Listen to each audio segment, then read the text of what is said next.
చాలా సంతోషం. ఈ సమయంలో పరిశుద్ధ బైబిల్ గ్రంథముల నుండి నేను ఒక మాటను జ్ఞాపకం చేసి నేను నా శుభాలను నేను కూడా ముగిస్తాను. లూకాసు వార్త 2వ అధ్యాయం 7వ వచనం చదువుకున్నాం. దయచేసి చదవండి, సహాయం చేయండి. మీ అందరికీ భోజనాలు ఉన్నాయి, కంగారు పడ అవసరం లేదు. తన తొలుచూలు కుమారుని కని పొత్తిగుడ్డలతో చుట్టి సత్రములో వారికి స్థలము లేనందున ఆయనను పశువుల తొట్టెలో పరుండబెట్టెను. దేవుడు తన పరిశుద్ధ వాక్యం మన కొరకు దీవించునుగాక. సత్రములో స్థలము లేనందున ఆయన పశువుల తొట్టెలో పరుండబెట్టెను. ప్రభునందు ప్రియులరా, క్రిస్మస్ అనేటువంటిది ఆచారంగానో ఆత్మీయంగానో ప్రపంచమంతా జరుపుకుంటా ఉన్నటువంటి పండగ. ప్రపంచంలో కోటాను కోట్ల బిజినెస్ అనేటువంటిది క్రిస్మస్ ద్వారా జరుగుతూ ఉన్నటువంటి విషయం మన అందరికీ తెలుసు. క్రిస్మస్ అంటే మొదటి క్రిస్మస్ లో లేని అనేకమైనటువంటివి ఈ దినాన క్రిస్మస్ లోకి ప్రవేశించాయని కూడా మనకు తెలుసు. యథా రాజా తదా ప్రజ అన్నట్లుగా ప్రజలందరూ ఏ దారిని వెళ్ళిపోతే మనం కూడా ఆ దారిని వెళ్ళిపోదాం అన్నట్లుగా నేటి క్రైస్తవ లోకం ఉందనేటువంటి విషయం చాలా విడ్డూరమైనటువంటి సంగతి. దేవుని బిడ్డలారా, దేవుని దృష్టిలో you are a unique, you are a special. దేవుడు నిన్ను ఒక ప్రత్యేకమైన ఉద్దేశంతో రక్షించుకున్నారు. ప్రత్యేకమైనటువంటి ఉద్దేశంతో ఆయన నిన్ను ఏర్పాటు చేసుకున్నాడు. ఎవ్రీ మిషన్, ఎవ్రీ ఆర్గనైజేషన్ ఏదైనప్పుడు కూడా దేవుడు ఒక ప్రత్యేకమైన ఉద్దేశంతోనే ప్రతిదాన్ని ఏర్పాటు చేశారు. అయితే మనుషులైనటువంటి వారు లోకం వైపో, పాపం వైపో, శాపం వైపో, లేకపోతే రకరకాలైన వాటి వైపు వెళ్ళిపోతా ఉన్నారు. కానీ క్రీస్తుని లోకానికి చూపించకపోతే ఆ క్రిస్మస్ పండుగ అనేటువంటిది దండగా అనే విషయాన్ని మీరు రాత్రి గుర్తుంచుకోవాలి. కోటాను కోట్ల బిజినెస్ అనేటువంటిది అన్యులైనటువంటి వారు, మరి క్రైస్తవులైనటువంటి వారు రకరకాలైన ఆడంబరాల చుట్టూ తిరుగుతున్నటువంటి పండుగ. ప్రపంచంలో 100% ఏదైనా ఉందంటే అది క్రిస్మస్ పండుగ. క్రిస్మస్ అని అంటాం. అందులో క్రీస్తు మిస్ అయిపోయాడు. క్రైస్ట్ మాస్, క్రైస్ట్ అంటే క్రీస్తు, మాస్ అంటే ఆరాధన. దేవునికి స్తోత్రం కలుగును గాక. క్రీస్తుని ఆరాధించేటువంటి పండగ. క్రీస్తుని ఆరాధించలేనటువంటి నోరు, చేతులు, కాళ్ళు అవి దండగా. ఎందుకంటే యేసుక్రీస్తు అంటే మరియమ్మ కుమారుడనో, యేసుక్రీస్తు అంటే యోసేపు కుమారుడనో, ఆయన వడ్లవాని కుమారుడనో కాదు. నీవు కూర్చున్న ఈ భూమిని, పైన ఆకాశాన్ని కలుగజేసినటువంటి దేవుడు, సూర్యుడు, చంద్రుడు, నక్షత్రాలను కలుగజేసినటువంటి దేవుడు 2024 సంవత్సరాలుగా పూర్వం ఈ భూమి మీద నడిచాడు ఆయన. హల్లెలూయా. నమ్మిన వారు చప్పట్లు కొడదాం. ఆయన సుచరిత్ర కలిగినటువంటి వాడుగా, ఈ ప్రపంచంలో దేవుడు ఎలా ఉంటాడో తెలియనటువంటి ఆ లోకానికి, మనుషులకు దేవుడు ఎలా ఉంటాడో చూపించడానికి యేసు ప్రభు వచ్చారండి. దేవుని వాక్యం వింటున్న దేవుని బిడ్డలారా, సాక్షాత్తు సృష్టికర్తే మానవ గర్భంలోకి వచ్చాడు. ఇంకా బాగా చెప్పాలంటే ఎక్కువ ఆడవాళ్ళు ఉన్నారు, ఇక్కడ అమ్మలు ఉన్నారు. దేవునికి స్తోత్రం. అమ్మతనం ఎలా ఉండదో తెలుసుకోవాలనుకున్నాడంట. ఒక బుక్ లో నేను చదివాను, ఇంగ్లీష్ బుక్ లో. యేసయ్య దేవుడు సృష్టికర్త, అమ్మ కడుపులో మనుషులందరూ పుడుతున్నారు, నేను కూడా పుట్టాలనుకున్నాడు అంట. దేవునికి స్తోత్రం. హల్లెలూయా. దేవుని బిడ్డలారా, ఒక నిగూఢమైన సత్యం ఏంటంటే తల్లి గర్భములో, కన్య మరియ గర్భములోకి ఆయన ఎలా వచ్చాడు? శరీర సంబంధమైనటువంటి దాంపత్య జీవితంలో రాలేదు. అలా వస్తే ఆయన కూడా పాపే గనుక ఆయన పాపులను రక్షించలేడు. పాపులను రక్షించేవాడు పరిశుద్ధుడు, పుణ్యాత్ముడు, పరమాత్ముడే ఉండాలి. కాబట్టి సర్వోన్నతుని యొక్క శక్తి నిన్ను కమ్ముకొనును. అంతేకాదు పరిశుద్ధాత్మ వల్ల నీవు గర్భము ధరించితివి. మరియా నీవు భయపడకు, దయాప్రాప్తురాలా మరియా నువ్వు భయపడకు, దేవుడు నీకు తోడై ఉన్నాడు. దేవునికి స్తోత్రం కలుగును గాక. రాత్రి నా మాటలు ముగిస్తూ ఉన్నాను. అటువంటి లోక రక్షకుడు ఈ లోకంలోకి వస్తారంటండి, సత్రములో ఆయనకి స్థలం లేదంట. అవని అంతా ఆయనదే. ఒక ఆయన రాస్తున్నాడు, అవని అంతా ఆయనదే, అయినను ఆయనకు చోటేది. ఈ రోజు నీ క్రిస్మస్ లో ఆయనకు చోటు కావాలి. క్రిస్మస్ లో ఆయనకు నువ్వు నీ హృదయంలో చోటు కావాలి, నీ గృహములో చోటు కావాలి, నీ సంఘములో చోటు కావాలి, నీ సహవాసంలో ఆయనకు చోటు ఉందా? మనుషులను మనం కనపరుస్తున్నామా? దేవుణ్ణి కనపరుస్తున్నాం? ఆలోచన చేస్తే అవని అంతా ఆయనదే, ప్రపంచం అంతా అయిందే, ఆయన ఈ రాత్రి మనం ఆలోచన చేస్తే సత్రములో స్థలము లేనందున, ఆయన జన్మించడానికి వస్తే సత్రములో ఆయనకి స్థలం ఇవ్వలేదండి. సత్రములో మాకు స్థలము చాలదు, స్థలము లేదు అన్నారట. అప్పుడు ఆయన పశువుల పాకలో ఆయన జన్మించాడు. దేవునికి స్తోత్రం. ప్రభునందు ప్రియులరా, దేవుని యొక్క వాక్యాన్ని నేను ముగిస్తా ఉన్నాను. యేసు ప్రభు ఒక ప్రాంతానికి వెళ్ళారు. అక్కడ యాయిరు కుమార్తె చనిపోయింది. యేసు ప్రభు వారు చెప్పారు, దేవుని బిడ్డలారా, అక్కడికి వెళ్ళినప్పుడు ఆయన ఒక మాట చెప్పాడు, స్థలం ఇవ్వండి. ప్రజలు అంటున్నారు, యేసయ్య వస్తున్నాడు, రక్షకుడు వస్తున్నాడు, సృష్టికర్త వస్తున్నాడు, సాక్షాత్తు భగవంతుడే మానవాకారంలో పుట్టిన వ్యక్తి వస్తా ఉన్నాడు, ఆయనకి స్థలం ఇవ్వండి, స్థలం ఇవ్వండి అంటే ప్రజలందరూ స్థలం ఇచ్చారు. యాయిరు కుమార్తెను ఆయన చిన్నదానా లే అని ఆయన స్వస్థపరిచాడు. తిరిగి తన తండ్రి చేతికి అప్పగించాడు. యేసయ్యకి రాత్రి నువ్వు స్థలం ఇస్తే యేసయ్య మరణం మీద గొప్ప విజయాన్ని ఇవ్వగలిగినటువంటి దేవుడు. ఆయన మరణము నుండి జీవములోకి నడిపించగలిగినటువంటి దేవుడు. ఒకసారి యేసు ప్రభు దగ్గర, రెండవదిగా యేసు ప్రభు దగ్గర ఒక ఆయన వచ్చారు. అయ్యా, నీ వెనకాల వస్తే బాగుంది, 5 రొట్టెలు 2 చిన్న చేపలు పంచి పెడుతున్నావు, అన్నం వండుకోవాల్సిన పని లేదు, కూర వండుకోవాల్సిన పని లేదు, ఏమీ లేదు, అద్భుతాలు చేస్తున్నావు నువ్వు, కనుక మేము నీ వెనకాల వచ్చేస్తానన్నాడు. అంటే యేసు ప్రభు అన్నాడు ఒక మాట, నక్కలకు బొరియలున్నవి, ఆకాశ పక్షులకు గూళ్ళున్నవి, మనుష్య కుమారుడు తలవాల్చడానికైనా ఈ లోకంలో స్థలం లేదన్నాడు. నమ్మిన వారి స్తోత్రం చెప్దాం. హల్లెలూయా. దేవుని బిడ్డలారా, నక్కలకు బొరియలున్నాయంట. దేవుని బిడ్డలారా, అంతేకాదు ఆకాశ పక్షులకు గూళ్ళున్నాయంట, గాని మనుష్య కుమారుడు తలవాల్చడానికైనా స్థలము లేదు. మూడవదిగా సామెతల గ్రంథకర్త అంటాడు, కుమారుడా నీ హృదయమును నాకిమ్ము అని దేవుడు మాట్లాడుతా ఉన్నాడు. ఏమేమంటున్నాడు ఆయన? హృదయం అంటున్నాడు. నీ హృదయాన్ని అపవాదికి ఇస్తే వాడు పాడు చేస్తాడు, నిన్ను దురాత్మ చేత రకరకాలుగా నడిపిస్తాడు, దురభ్యాసాలకు బానిసం అయిపోతావు. అందుకే ఈ రాత్రి అయినా నీ హృదయంలో యేసయ్యకు నువ్వు చోటు ఇవ్వాలి. దేవునికి స్తోత్రం. నాలుగవదిగా మనం చూసినట్లయితే ఏలీయాజరు అడుగుతా ఉన్నాడు, లాబానుతో మాట్లాడుతూ అంటాడు, దేవుని బిడ్డలారా, ఇదిగో లాబాను, ఇదిగో నా ఏలిన వాడైనటువంటి నా యజమానుడు అబ్రహాము పంపించగా వచ్చాను. ఇదిగో ఒకసారి ఆలోచన చేయి, ఇది యెహోవా వలన కలిగిన కార్యము, కానీ ఇది మనం అవునని గాని కాదని గాని చెప్పలేము. నేను 10 వంటలను తీసుకొచ్చాను అబ్బాయి, నాకు గాని నా వంటలకు గాని స్థలం ఉన్నదా అని అడుగుతాడు.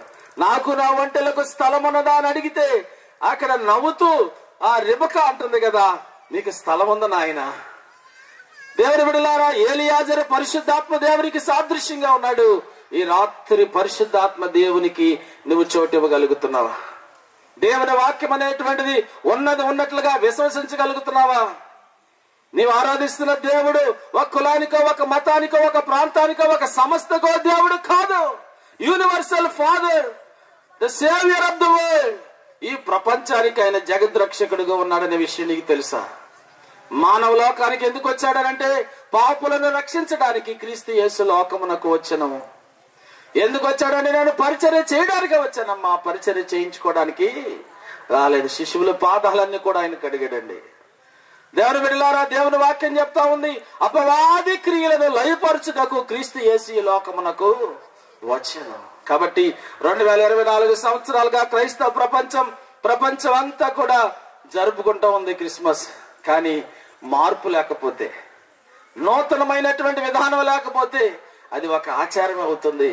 ఇది ఆత్మీయ క్రిస్మస్ గా ఉండాలని, అద్భుతాలు జరిగేటువంటి క్రిస్మస్ గా ఉండాలని, మహత్కార్యములు జరిగేటువంటి విధానంలోనూ ముందుకు పోవాలని, నీ దేవుడు నిన్న నేడు రేపు ఒకే రీతిగా ఉన్నటువంటి దేవుడు గనక నవనూతనంగా నీ జీవితం మార్చబడాలని, ఉన్నతమైన కృపతో దేవుడిని నింపాలని, నూతనమైన కృపతో దేవుడిని నింపాలని మనసారా కోరుకుంటా ఉన్నాను.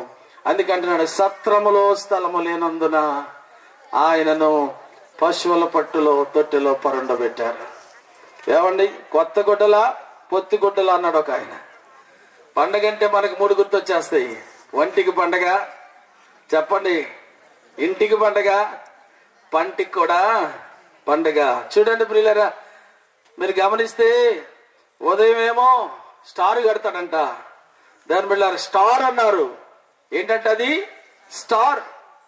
తర్వాత ఏమో బార్కి వెళ్తాడంట. నైట్కి ఏమో ఇంట్లో వార్ అవుద్దంట. తెలిసినా మీకు వారంటే యుద్ధం.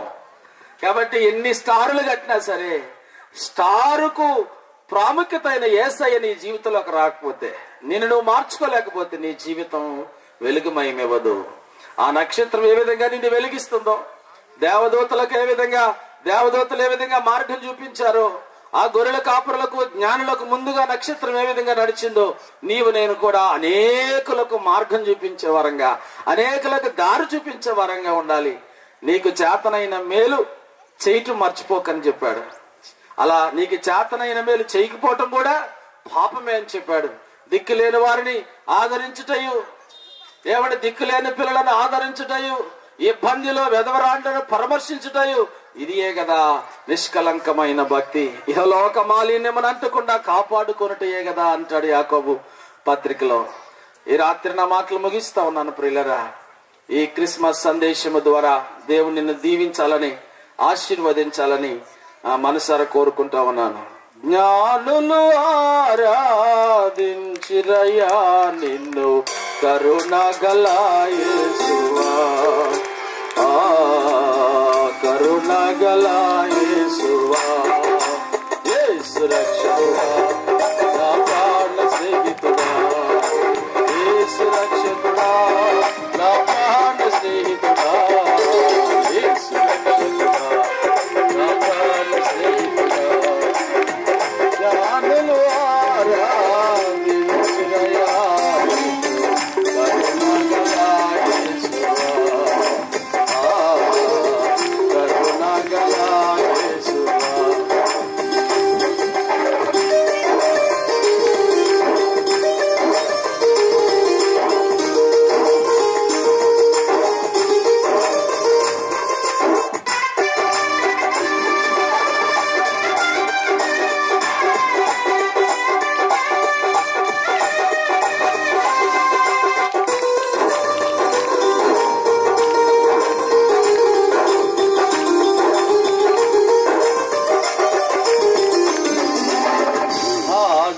దోషము అంతము చేయను అవనిలో వెలసిన ఆశ్చర్యకరుడా,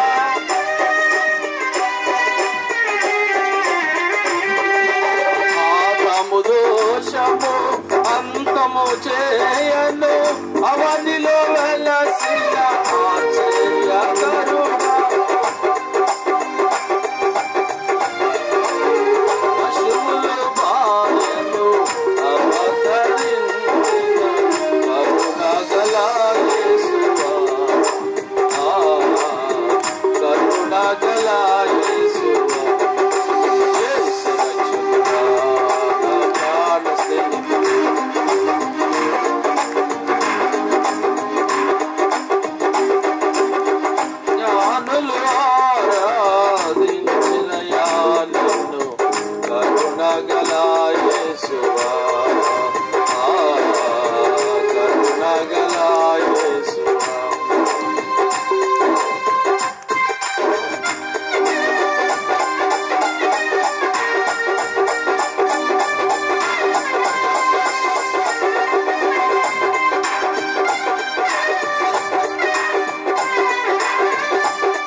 కాబట్టి సత్రములో స్థలము లేనందున దేవుని బిడ్డలారా, ఈ నిజరక్షకుడైన దేవదేవునికి ఏమి లేదంటండి, సత్రములో స్థలము లేదు.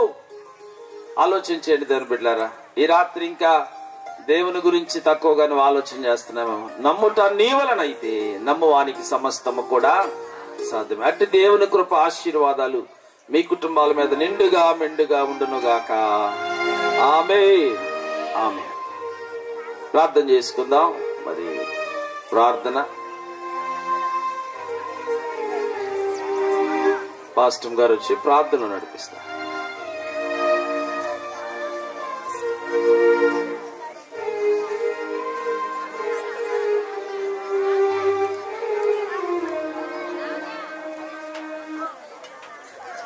అందరము కూడా కళ్ళు మూసుకున్నట్లయితే ఒక్క నిమిషము దేవునిని ఆరాధిద్దాం. ఒక్క నిమిషం అందరూ కూడా దయచేసి ఒక్క నిమిషం కళ్ళు మూసుకుందాం. దేవుడు 24వ సంవత్సరము జనవరి నెల డిసెంబర్ 19వ తేదీ వరకు కూడా మనల్ని సజీవులుగా ఉంచి ఆయనని స్తుతించి ఆయనను గణపరిచి ఆయనను ఆరాధించే కృపను మా అందరికీ కూడా దేవుడు మనకు అనుగ్రహించినందుకు దేవుని నామాన్ని ఆరాధిద్దాము. ఒక్క నిమిషము దేవుని సన్నిధిలో ప్రార్థన చేసుకుందాం. మహాపరిశుద్ధుడా, మా ఘనమైన యేసయ్యా, నీ పరిశుద్ధమైన ఘనమైన నామానికి వందనాలు స్తోత్రాలు చెల్లించుకుంటున్నాం. మహోన్నతుడా, ఈ రాత్రికాల సమయంలో ప్రభా నీ సన్నిధానములో మేమందరము కూడా చేరి ఇక్కడ నిన్ను గూర్చినటువంటి సంతోష గానములతో ప్రభా మేము ఆరాధించే కృపను మాకు అనుగ్రహించినందుకు నీకు వందనాలు. అరలాడు ప్రభా గొల్లలు జ్ఞానులు ప్రభా నిన్ను ఆరాధించడానికి వెళ్లారు, సాగిలపడి నమస్కారము చేశారు ప్రభా. ఈ దినాన మేము కూడా అందరము పిల్లలు పెద్దలు సంతోషముతో నిన్ను జ్ఞాపకము చేసుకుంటూ ప్రభా నిన్ను ఆరాధించే కృపను మాకు అనుగ్రహించినందుకు నీకు వేలాది స్తోత్రాలు చెల్లించుకుంటూ ఈ రాత్రికాల సమయంలో బిడ్డలు వేయించున్నటువంటి నాయన స్కిట్స్ అలాగే డాన్స్ ప్రోగ్రామ్స్ అన్నింటిలో మీరు సహాయం చేసి మంచి వాతావరణాన్ని మాకు అనుగ్రహించి ఈ యొక్క నాయన సెలబ్రేషన్స్ లో ప్రభా దీవెనకరంగా ఆశీర్వాదకరంగా మలచి ఈ బిడ్డలందరినీ కూడా మీరు జ్ఞాపకం చేసుకోండి. ఇందులో పాలు పంపులు పొందుతున్న ప్రతి ఒక్క బిడ్డని మీరు జ్ఞాపకం చేసుకుని నీ దీవెన ఆశీర్వాదాలతో నింపమని యేసు పరిశుద్ధ నామమున ప్రార్థించి అడిగి వేడుకుంటున్నాము తండ్రి. ఆమేన్. ఆమేన్.